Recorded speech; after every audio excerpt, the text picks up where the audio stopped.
After a lifetime of researching the dynamic and enigmatic world of light entertainment, I've decided to ditch my notebook and meet the people who inspire me. What makes them the people they are? How do they feel about the show business landscape in which they find themselves? And in a world where anyone can be a star, is there still a need for performers who have universal appeal? Come with me on a journey of discovery as I get a unique insight into Britain's favourite stars with a little help from my glamorous assistants. Yeah, well, I say glamorous, more like hazardous.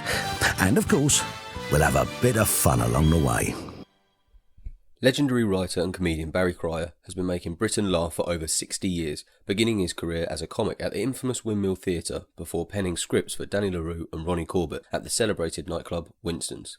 Whilst here, Barry met an important figure in the development of his career, David Frost, who recruited him for the Frost Report alongside Corbett and Barker. Throughout the 70s, Barry wrote for the anarchic Kenny Everett on his various series for the BBC and ITV, and then in 1972 became a regular on the Radio 4 panel show I'm Sorry I Haven't a Clue. I met up with this legend to talk comedy, icons and his thoughts on an unparalleled career in entertainment. Ladies and gentlemen, Mr. Barry Cryer. Like so many of your peers, you began your career as a comic at the famous Windmill Theatre. What was it like to have this sort of grounding? Well, it was amazing because the background was Blue Eyes got to university and blew it. And BA English failed to Leeds University. And then I was in a student show at the old Empire Theatre and a guy saw me, didn't come to see me, but saw me off my work. So he pitchforked into show business. And then what you do when you're young, I go overnight to London and I got a bed sit in North Finchley and a 17-day rail return ticket. And I got friends who got me auditions and all sorts, but I thought, it's over, go home tail between your legs. And the day before the ticket ran out, I got an audition at the Windmill. 10:30 in the morning, wheel 'em on, wheel 'em off, conveyor belt. And I auditioned at 10:30, and this voice in the stalls said, know any more jokes? So I told some more jokes. Do you know another song? I said, I haven't got any music. He said, Ronnie will busk for you. This is Ronnie Bridges, a pianist who became a friend. And then thank you. I thought, well, that's it. And then another man who became a friend called John Law comes on the stage. He said, dressing room 12A. I said, sorry, what are you talking about? He said, you've got the job. I was on the stage at 12:30 after auditioning at 10:30. You know, you're in automatic pilot. You're out of it. You don't know what's going on. And the old man, 6 shows a day, 6 days a week, 36 shows. I can't believe it myself looking back. And the old man had me in his office between every show that day, between the fish tank and the desk. Do your act, come on. It was only about 12 minutes, yeah, you know. And he changed it. You tell that joke too soon. That's a good joke. Leave that till the end. He was a brilliant man. And I rang my mother in Leeds and said, I'm a Windmill comedian. She had no idea what I was talking about. But what a school that was, because they'd come to see. They weren't strippers, my mates. They were nudes, posing completely still on the stage. It's another world, isn't it? And the customers came to see them. So you learned to die with dignity if you were a comedian. You know, if you got a big laugh, any laugh in the afternoon, you were thrilled. And it brightened up later when they come out the pub, you know. But I'm so grateful I was there. What a school that was. 36 shows a week. Yeah, it's my introduction to London, and Soho was my village. And Soho's bland now. It's quite boring. Smart restaurants and stuff. It was sleazy in those days. It was more fun. Writing for Danny LaRue and Ronnie Corbett at the legendary Winston's nightclub, I imagine, was an invaluable experience for you as a writer. Give us an insight into the process that went into making these shows. I met Ronnie Corbett, and I met my darling, who's upstairs at the moment. I met her and him on the very same day. Tossed a coin, married her. A nightclub rehearsal. She'd been in pantomime with Danny LaRue, who was a big star in those days. And it wasn't his own nightclub, but he was the star of the show. And he said to Terry, my darling, he said, what are you doing after pantomime? She said, not much. He said, "Do you want to be in my nightclub show?" And that was it. That's how we met. And I'd seen Dan, I think, in a pantomime. Yes, I'd seen him in a pantomime. And we got to know each other. But it was a whole new world for me, and I had to adapt because he was a brilliant drag act. And, you couldn't do it. No filth. You know what I mean? No, he was very prudish, Dan. But you did double entendres and suggestive stuff. And that was another good school. You know, every few weeks we'd change the show and I had to write a new one. And then Danny would go off and do pantomime, and Ronnie Corbett and I would write a fill-in show while he was away at Christmas. And he'd always say, I might not be back, I'm going to have my own club. And he usually came back. And then one year he said, I've done it. And he got this club in Hanover Square in London, Danny LaRue's. And we all moved. The dress rehearsal for the new club was the day after the night we'd finished. Saturday night we finished at Winston's. Sunday we were rehearsing a new show at Danny LaRue's club. It's just amazing looking back. And Danny LaRue's club very quickly became the place. I was writing the shows I was in with Ronnie and the gang. And I thought, if you don't know you're lucky, you don't deserve this. The people who came to the club, the Beatles separately, not all together, but Burton and Taylor and Judy Garland and Noel Coward and Margot Fontaine and Nureyev. You couldn't believe what was happening. And I'll tell you a story about, we did a show where Ronnie Corbett played Rudolf Nureyev and Danny LaRue played Margot Fontaine, which was going well. And then somebody said, Margot Fontaine's in tonight. Oh, boy. She was in London with Nureyev and an Australian ballet company doing a ballet called Raimonda. I thought, oh, God, she's in. She laughed and laughed all the way through. Then she had a drink with Danny and she said, I'd like to book the club for a private night and bring Rudy Nureyev and Roberto Arias, her husband, who'd been involved in terrible things in South America, was in a wheelchair in the club.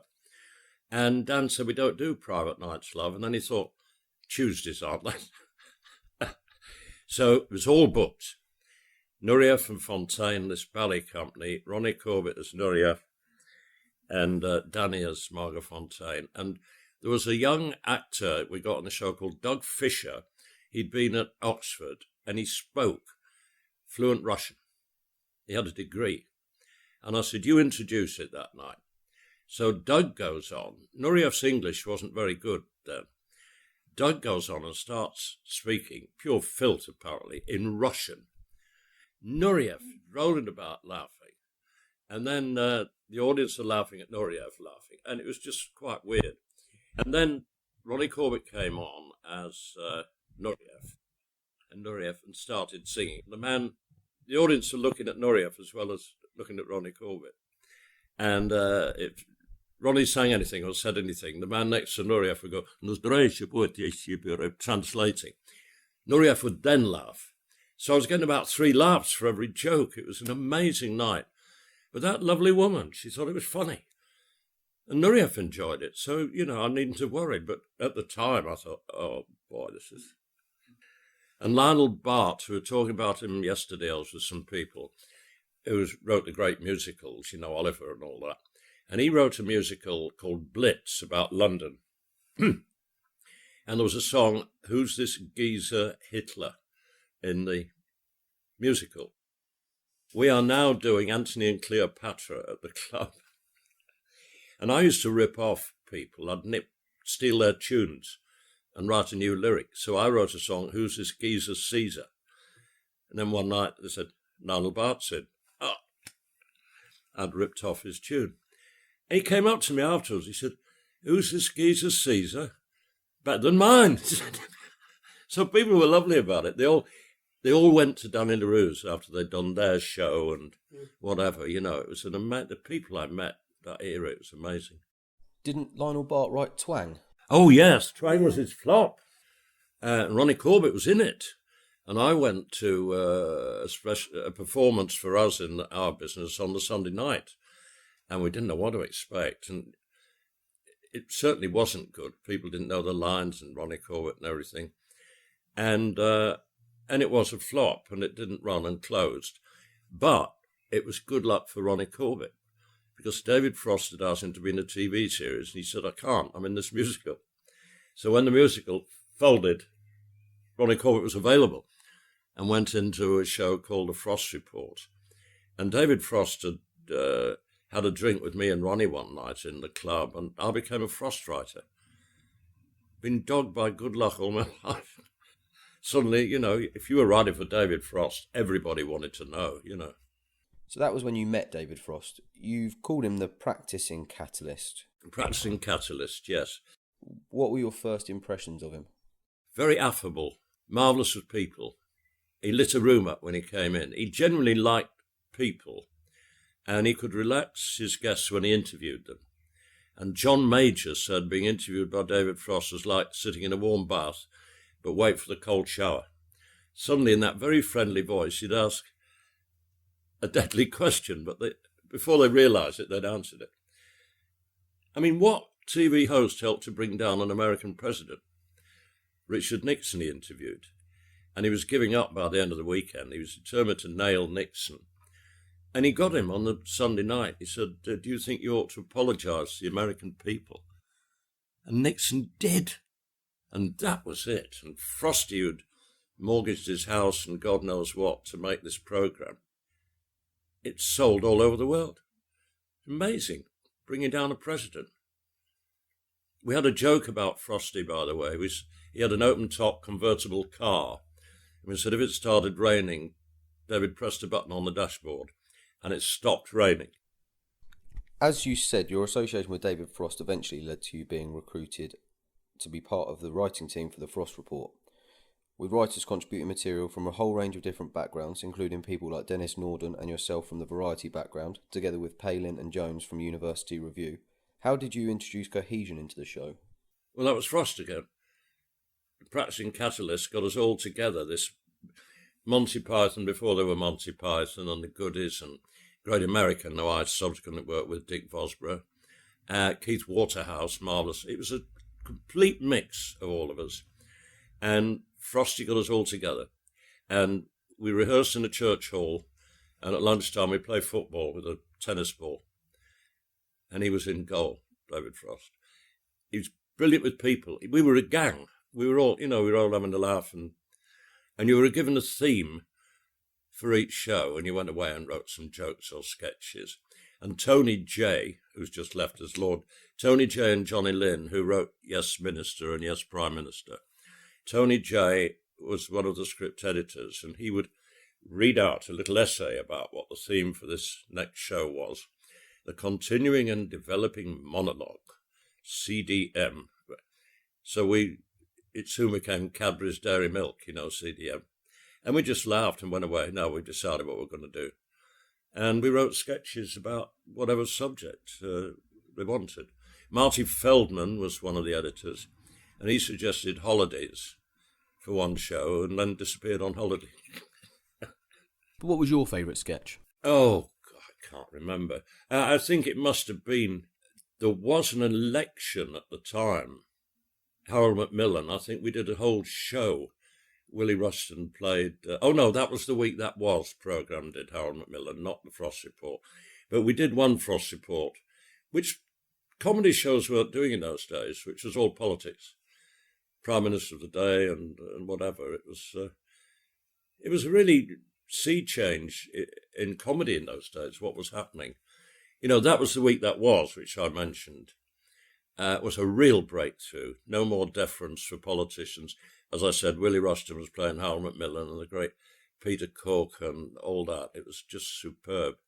And we were on the back of that. We were more conventional with our funny sketches and songs, but they opened the door. That was the week that was, opened the door for a new sort of show, After a brief spell on LWT, Corbett and Barker found their home at the BBC from 1971, following an impromptu performance at the BAFTAs. That's right.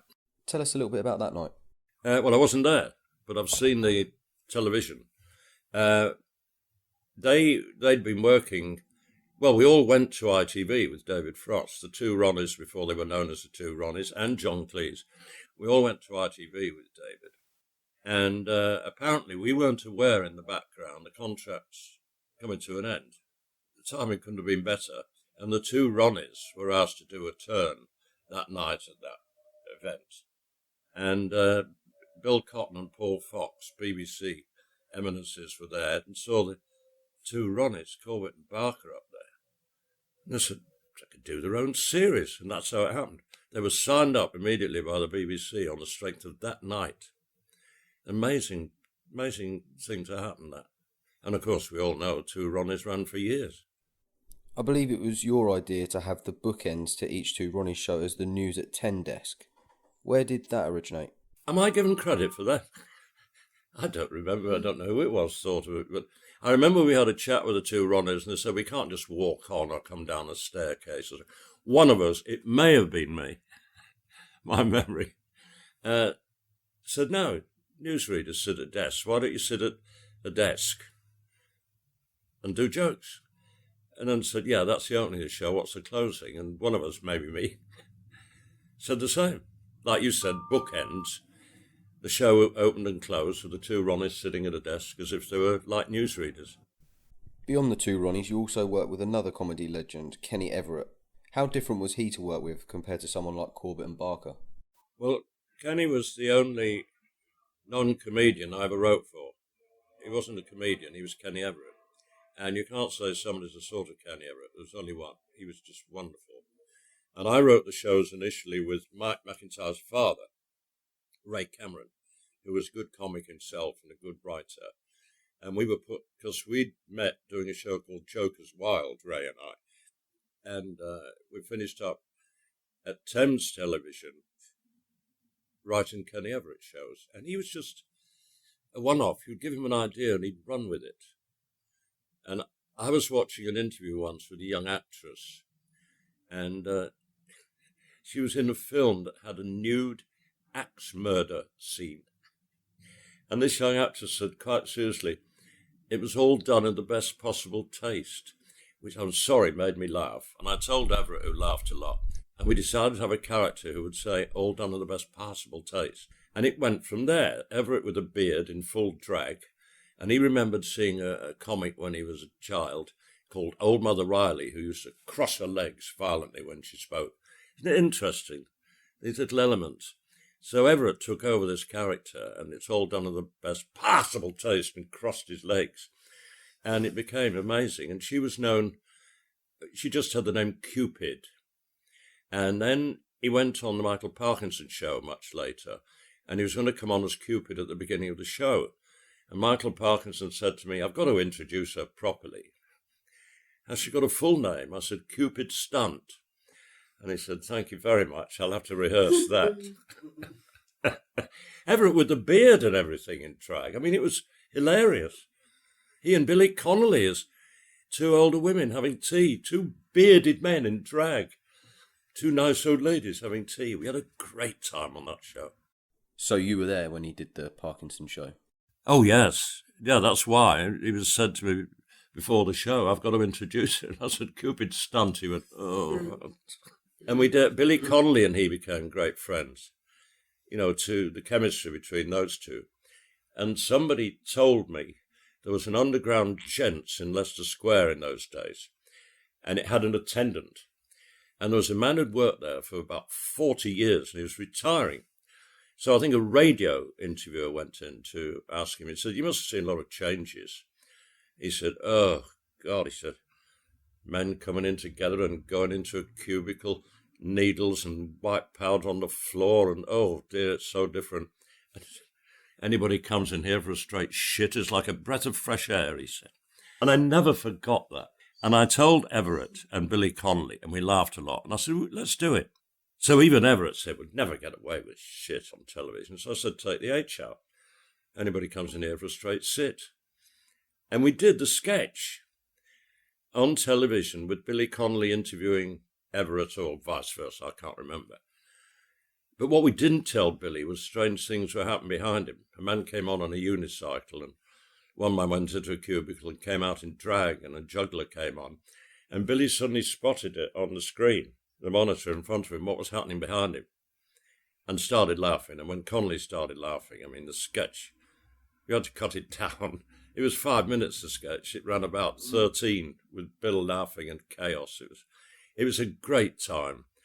And then the BBC signed Everett up. And it was different. They tried to turn him into a BBC comedian. You know, it's different. We rehearsed we recorded all day long at Thames with no audience. The only show I worked on where nobody said quiet. How do you think the BBC and Television Centre influenced the comedy output during the 70s? Oh, enormously. And I was around at the time.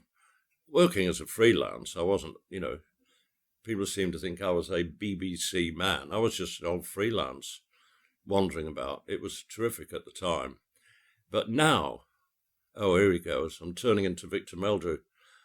You've got Suits and number crunchers. All they care about is demographics and what audience are we aiming at. Bill Cotton and Sir Lou Grade at ITV in the old days were showmen. They'd done shows themselves that hadn't been performers, and they knew they were marvellous with performers. I miss those people. You don't get bosses like that now. Everybody's an accountant. In 1972, you became a regular on the quick-witted radio panel show I'm Sorry I Haven't a Clue, hosted, of course, by the late, great Humphrey Lyttelton. Why do you think it's been so enduring? Well, we can't believe it. We do a stage version of it. And a few weeks ago, as we're talking now, we played at Colston Hall, Bristol, and 3,000 turned up. We couldn't believe what was happening. We're like an old rock band. It's the O2 any minute, And we thought if the audience were our age, they'd been dropping off. But we get families and students, and we grew up with you. We're very happy about it. 45 years ago, 1972, and it wasn't regarded as a proposition then. David Hatchett's first producer said, oh, put it out on Boxing Day when everybody's pissed. It's not going to work, this. And the bosses at the BBC in those days said, Humphrey Lyttelton on a comedy. He did radio talking about jazz. Humphrey Lyttelton. As it turned out, it was a brilliant idea, and they fought for the show and kept it, and it started working. Do you think the nature of joke telling's changed? Have you had to rephrase or re-edit any jokes to work better for subsequent generations? Well, the best jokes are about life and sex and the lavatory and things, but you put a more topical name in if you've got a joke with a name in. But I like talking about the past. I don't want to live there. And I work with young ones a lot. I was with some last night. Young stuff. They don't tell jokes. They talk about life, and they're brilliant, but it's different. And they say to me, you tell jokes? As if I've invented some amazing new form of comedy. The old man tells jokes, and then he sings a song. What's that? So I've got my niche now, the old guy. And my mate Ronnie Golden and I do the Edinburgh Fringe every year, and rock and roll and gospel and blues and jokes. And there's nobody quite like us. We've got our own corner. It's marvellous. It's always a funny question to ask, but how do you think you'll be remembered? Oh, I don't care. I don't care. People will remember. What I think is irrelevant, I think. I don't mean to root your question, but I'm not bothered. I just think people make their own minds up. No, I don't know. But looking back at your career, what would you say your proudest achievement is? Meeting my wife. That one moment, I saw her standing with a pianist at the rehearsal. I went, oh! Best thing that ever happened to me. 55 years this year. And people say, what's that all about? I say, we've never understood each other. We argued, blah, blah, blah, all day long. She's the least boring person I've ever known. It's wonderful. You see an old couple in a restaurant or a pub, and they get their stuff, sit down like that, and they're not saying anything. And I always think, I hope you're content, or are you bored stiff with each other? You know what I mean? Me and Terry, blah, blah, blah, blah, blah. I said to her one day, we disagree about everything, don't we? And she said, no, we don't. Thanks very much. Oh, well, thank you for the trip, you two. I'm very moved. A big thank you to our guest for being the subject of another Beyond the Title interview. If you like this, why not browse the website and see if there's anything else that takes your fancy. Don't forget to like our Facebook page to receive updates of forthcoming interviews and to see more information about me and what I do. Thanks again, and hopefully see you next time for another Beyond the Title interview.